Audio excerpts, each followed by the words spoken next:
Hello guys, I'm a random historian, and today I'm going to talk about the foundation of the Russian Empire. We'll see various topics, including years from 1682 to 1725.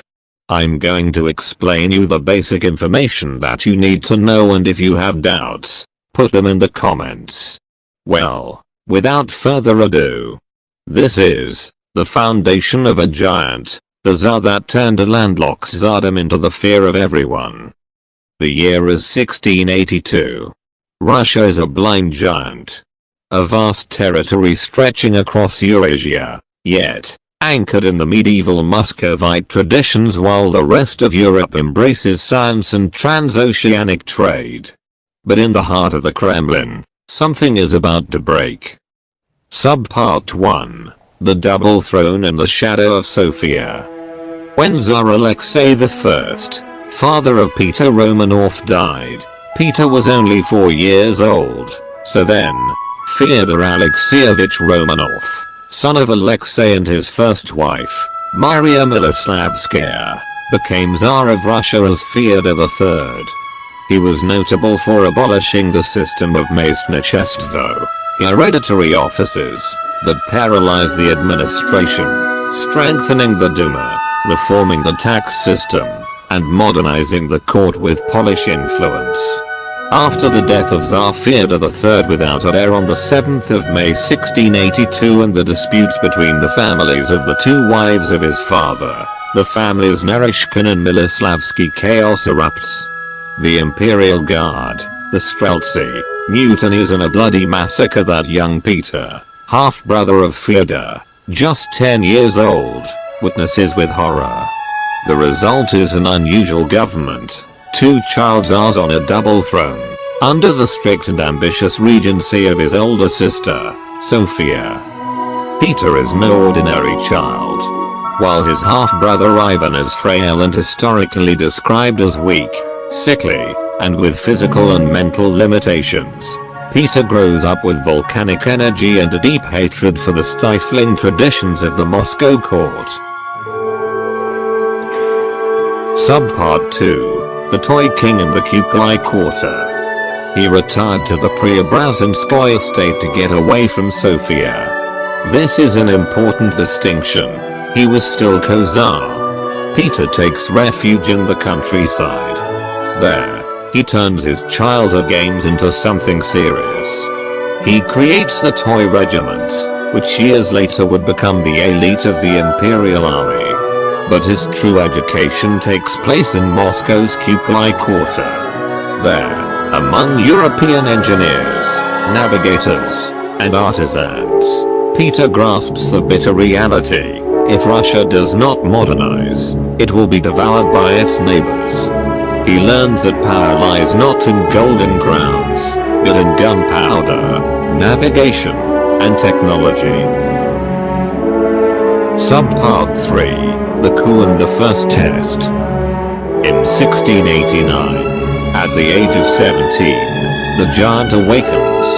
Although Peter was married young to the noblewoman Eudoxia Lopukina to anchor him to Muscovite traditions, his subsequent rejection of her and the tragic fate of his son Alexei symbolized the violent and definitive break with Russia's medieval past.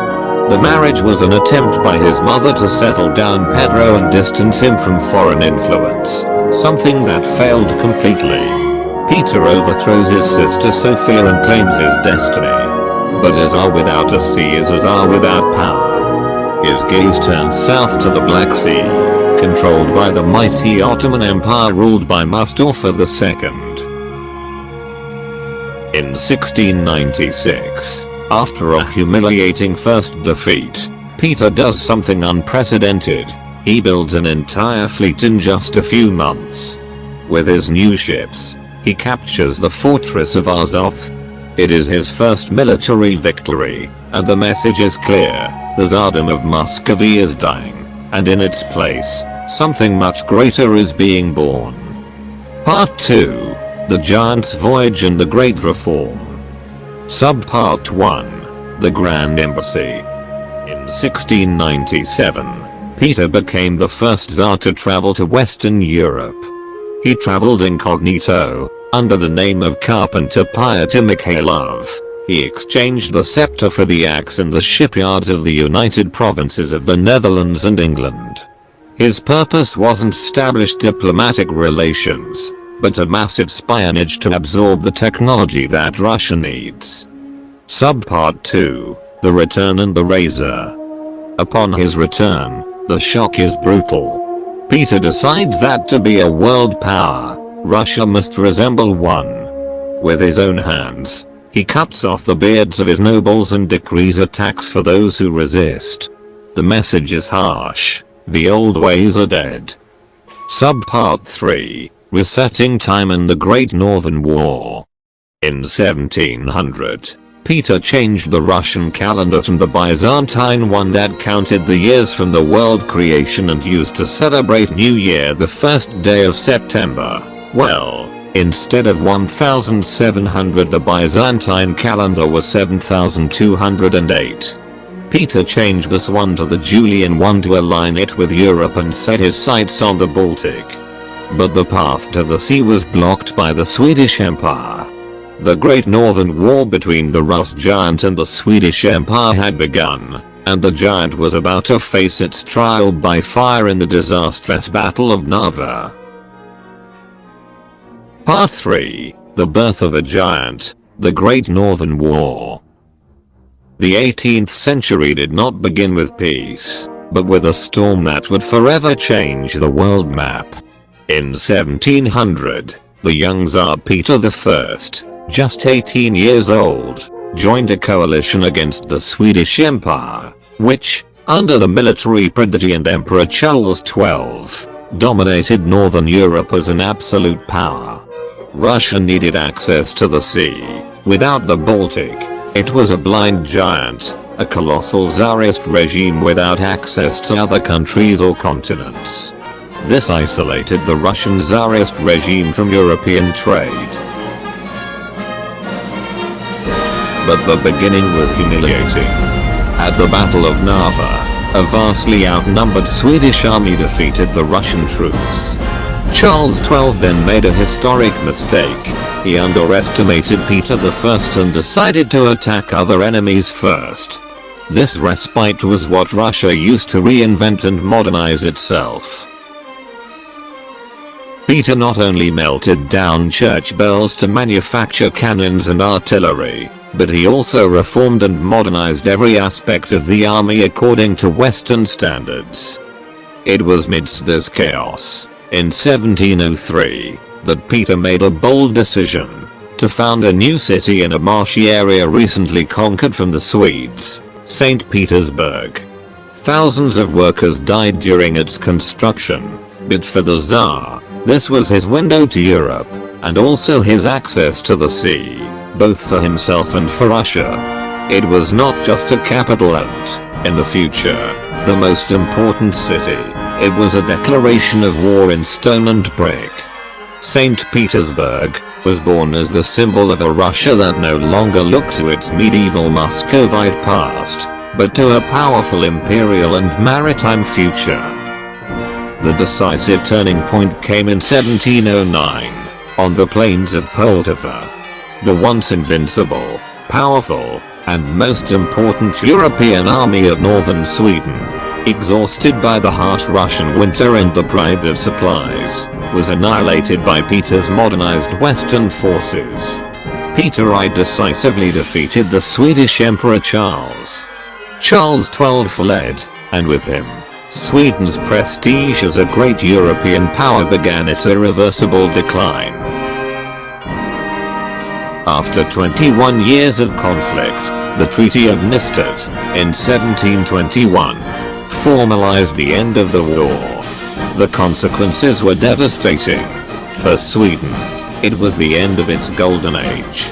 It lost its Baltic provinces, such as Estonia, Livonia, now Latvian territory, and Ingria, now Russian territory, all conquered by the Tsardom. Sweden also lost its status as a dominant European power, becoming a second-rate nation. For Russia, it was the birth of a superpower. Peter I gained total control of the Baltic and, in a solemn ceremony that same year, was proclaimed Emperor of all the Russias. The Tsardom of Moscow was dead. The Russian Empire had just awakened, with a gleaming new capital and a fleet that now challenged the most powerful nations of the West. Peter had made his dream a reality. The Russian Empire had been born, and now all of Europe had to watch its back. Part 4. The Consolidation of the Giant. With the Treaty of Nystad in hand, Russia was no longer a peripheral kingdom, it was officially an empire. But Peter I knew that an empire is not maintained by cannons alone, but by institutions. Between 1721 and 1724, the Tsar, now Emperor, embarked on a race against time to finish shaping his nation in the image of the Western powers. One of his greatest achievements during these years was the consolidation of the Imperial Russian Navy. What had begun as a small wooden boat in his youth had grown into a war fleet respected throughout the Baltic. St. Petersburg ceased to be a military encampment and transformed into the administrative heart of the country with the creation of the governing Senate and the colleges, which were the ministries of the time. Even at peace with Sweden, Peter's ambition did not stop. In 1722, he launched the Persian campaign, seeking to open trade routes to India and control the Caspian Sea. Russia was not only looking to Europe but was beginning to extend its reach into the Caucasus and Central Asia, laying the foundations for what would become Russian expansionism for the next 2 centuries. In 1724, Peter made a decision that would change the future of the crown. He crowned his wife, Catherine, as Empress Consort. It was a clear message. Lineage and power now followed the rules of the new empire. However, the decades-long effort was taking its toll. The man who had moved mountains and seas to create a superpower was reaching the end of his strength, leaving behind an unrecognizable, modern, and, above all, feared country. Part 5. The Twilight of the Giant. After arduous, tough work and decades of wars and builds, by the year 1724, the man who had single-handedly built an empire was beginning to break down. Peter I's health was rapidly deteriorating. Legend has it that the beginning of the end occurred in late 1724. Peter saw a group of soldiers nearly drowning after their boat ran aground. Without hesitation, the 52-year-old emperor plunged into the waist-deep, icy water to rescue them personally. He succeeded, but the extreme cold exacerbated his bladder and kidney problems. The hero of Poltava had finally been defeated by the Russian winter, which he himself often used as an ally. Peter agonized and attempted to write his last will and testament. History recounts that he managed to write, "Give everything to," but his hand failed him, and he never finished the sentence. This silence was tough and left a mark in the next decades, known as the era of palace revolutions. On the 8th of February, 1725, the giant died. The man who inherited a medieval kingdom and bequeathed a modern empire left a contradictory legacy, a powerful, Europeanized nation, yet built on the sacrifice of thousands of workers. With his death, Russia entered a period of uncertainty, but the path had already been laid. The Russian Empire had not only been born, it had learned to walk without its creator. Peter the Great created a beast, he died, but his legacy outlived him. And the empire would be the most feared in all Europe. Peter was so proud due to his birthplace, as Tsardom, turned into a war and intelligence machine. Thanks for watching this video till the end.